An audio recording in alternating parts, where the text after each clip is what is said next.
Alrighty, yo, what's going on, everybody? It's your boy, Mr. DDG94 here, back with another reaction video. Today, we fit to react to foreign foods that are banned in the U.S. So we looked at foods from the U.S. that are banned in foreign countries. Now we look at foreign country foods that are banned in the U.S. So, reverse. We reversing it. Reverse. All right, without further ado, let's get right into it. To state the obvious, Americans love food. Yeah. And in the U.S., you can buy anything imaginable at restaurants, farms, Oh my markets, God, and what other the stores. Oh, hold up. What the fuck was that? Yes, you can buy anything imaginable at restaurants. What the fuck is that? Is those Fruity Pebbles on some fucking fry? Y'all doing too much, bro. Y'all doing too much, bro. Brother, what's that? What's that, brother? The fuck is that? The fuck is this? Brother, my brother in Christ. Coronavirus! Coronavirus! That's suspicious. That's weird. I'm just saying, though, you put Fruity Pebbles on fried shrimp. That is nasty. You nasty motherfucker. Farms, markets, and other stores. Well, almost anything. The U.S. Food and Drug Administration has banned many foods from being sold or eaten in the United States for various reasons. Is that a waffle? Today, we're going to take a look at some foreign foods that are not allowed in the USA. Now, let's take an illicit trip on the wild side of food. All right, let's get it. What the fuck is that? Scotland is known for a number of wonderful things, like Scotch whiskey, bagpipes, and Sean Connery. But it's also known for eating haggis. Haggis? What is haggis? Haggis, for those who don't know, is a type of pudding composed of the liver, heart, and lungs of a sheep, mixed with beef and oatmeal, then seasoned with onions, cayenne peppers, and other spices. Hey yo, what the fuck? Hey yo, what the fuck? This mixture is then packed into a sheep's stomach and boiled. How revolting! This might not sound appetizing to everyone, but Scottish people are really into it. In fact, haggis is the national dish of Scotland. And to get it there, it's usually accompanied by turnips and mashed potatoes. Ooh. Americans who like haggis, however, are out of luck because haggis is currently banned from being imported into the United States. The U.S. banned all foods that are made from animal lungs in 1971. Since then, Scotland has made several efforts to influence the U.S. into lifting the ban on haggis and changing federal food safety regulations. Hell no, we don't want that shit. We don't want that shit, bro. We don't want that shit. Y'all can keep that.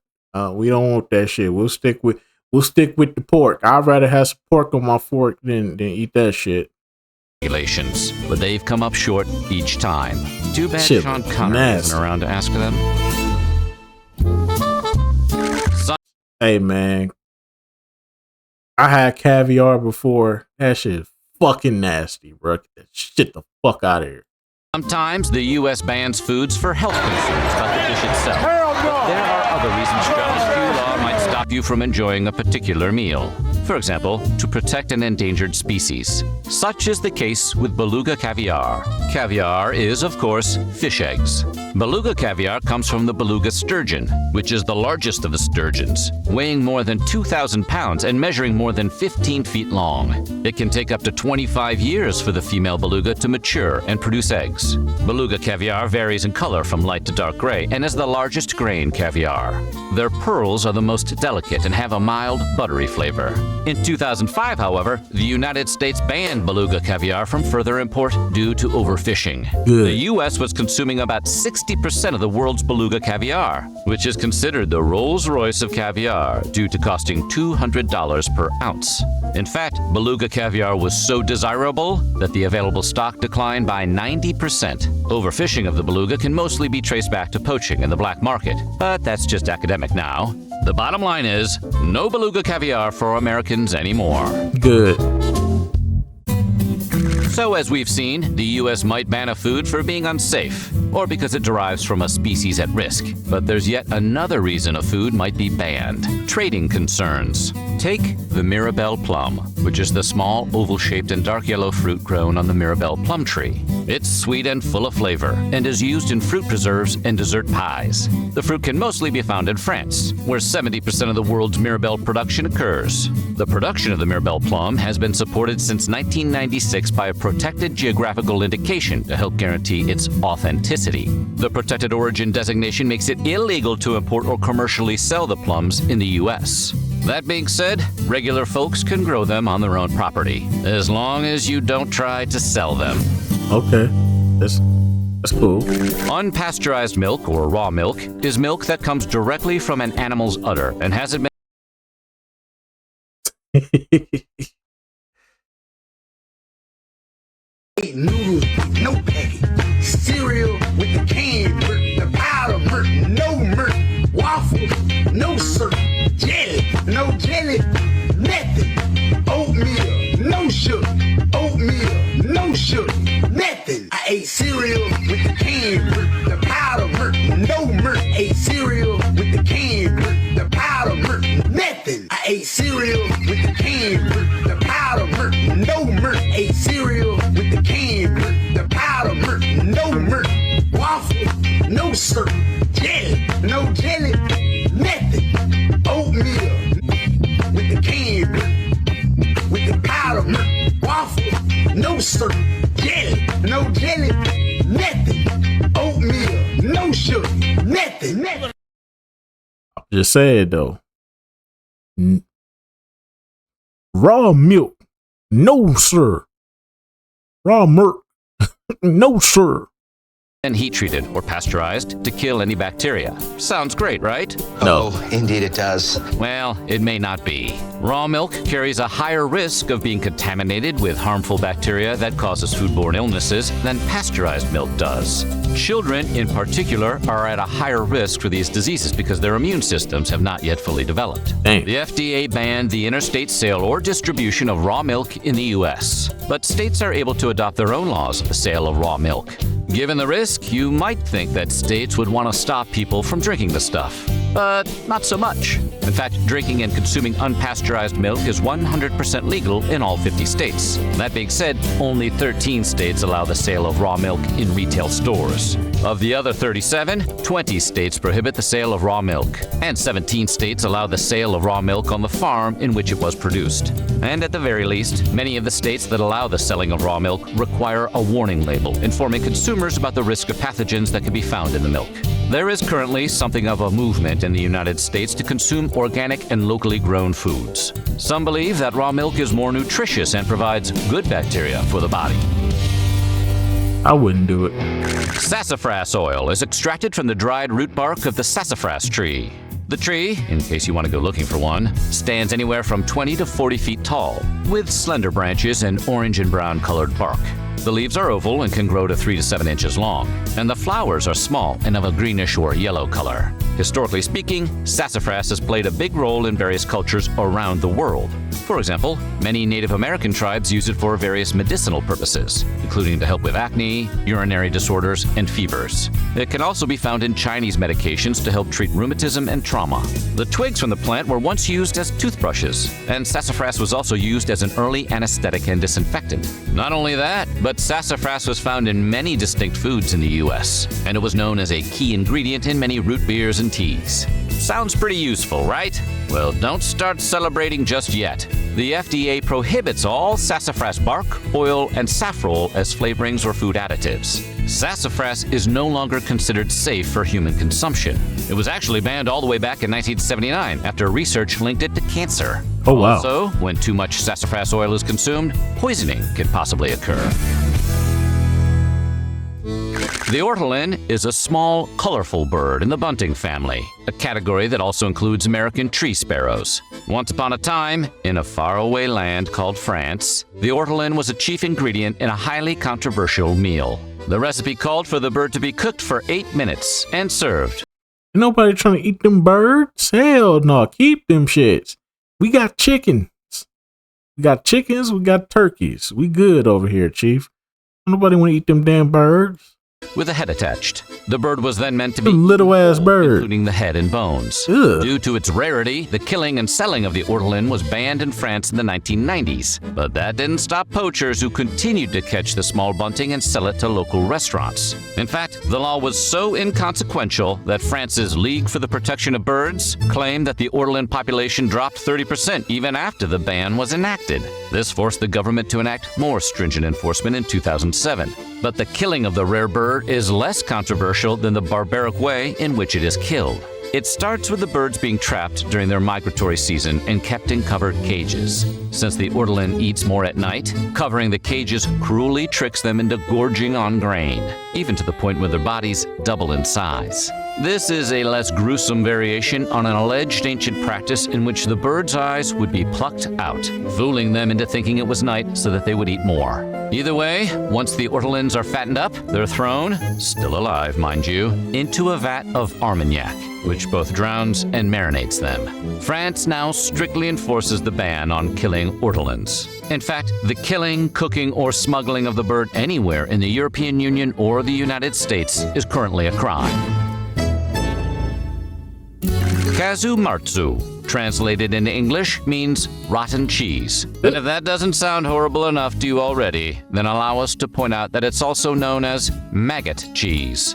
Hey, yo, what the Now you're fuck? probably thinking something like, okay, it has a disgusting name, but it's just a name, right? Well, this Sardinian cheese is soaked in brine, smoked, and then left to ripen in a cheese cellar. So far, so good. But then cheesemakers set it outside, uncovered, allowing cheesing flies to lay eggs inside it. The eggs hatch into maggots, which start feeding on the cheese. The maggots produce enzymes that promote fermentation and cause fats within the cheese to decompose. The cheese becomes super soft and leaves a burn on the tongue when eaten.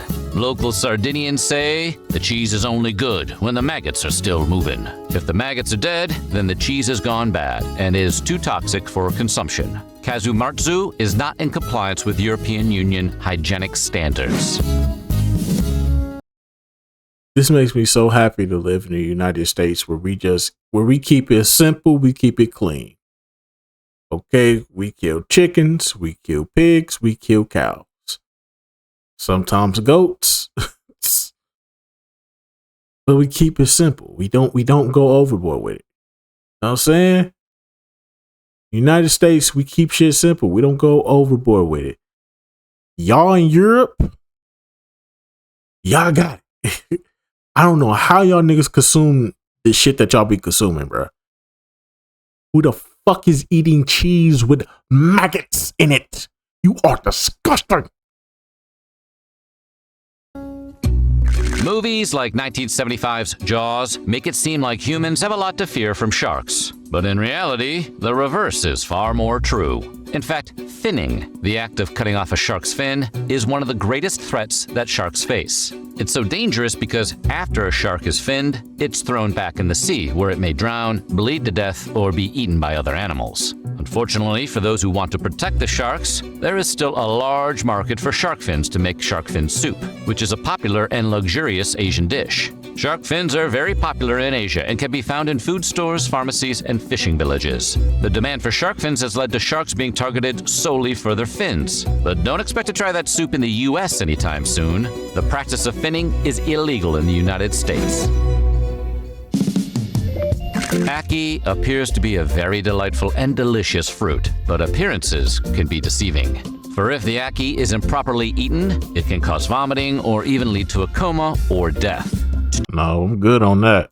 To do it right, you need to know that the Ackee's fruit's protective pod turns red and naturally opens, revealing the edible portion, which is the many yellow aril that surround the toxic black seeds. The Ackee fruit is originally native to West Africa, but was brought to Jamaica in 1778. In Jamaica, the harmful effects of Ackee fruit are known as Jamaican vomiting sickness, and they're comfortable enough with it to have made it Jamaica's national fruit. The fruit can be tried in Jamaica paired with codfish, which I'm good. In the U.S., however, the FDA banned all ackee, though they later allowed the sale of frozen or canned ackee. The import of fresh ackee is still banned. The Kinder Surprise egg is a hollow chocolate egg that holds a plastic capsule that contains a toy. Oh yeah, I remember these. They canceled these because they were a choking hazard. I remember these. Toy is usually a simple collectible, like a tiny bike or miniature beach bucket and pail. They are widely popular and are sold across the world, except in the United States. Not that it's hurting them any. In fact, even without the help from U.S. markets, Kinder sells more than 3.5 billion surprise eggs each year. Kinder's surprise eggs have always been illegal in the United States. The 1938 regulation made it illegal to sell any candy that contains a non-nutritive object. Several efforts have been made to import the chocolate egg into the U.S., but the federal government has continued its ban and recalled the item each time. Luckily for U.S. consumers, Kinder also makes the Joy Egg, which is a more recent version that separates the toy from the chocolate in 2 sealed halves. The Joy Egg meets FDA regulations and is compliant with the Consumer Product Safety Commission. It's not exactly the same as the Kinder Surprise, but it's close enough so the fans across the U.S. can get their fix. Okay. All right, that was kind of smart. Wet. I ain't gonna lie, that was kind of smart. But anyway, so that's just gonna about do it for this one, most definitely, man. Yeah, y'all niggas in Europe, in these foreign countries, are nasty as shit. I just want y'all to know that y'all are some of the nastiest, most disgusting people I've ever seen, bruh. I've ever known, bruh. Y'all eating cheese with maggots in it. Y'all cooking little birds up and trying to eat them and shit. No, absolutely not. Y'all got it. Y'all foreign countries, y'all got it, bruh. Some of y'all are disgusting. But anyway, so that's just gonna about do it for this one. I'll see y'all in the next video. Till then, deuces.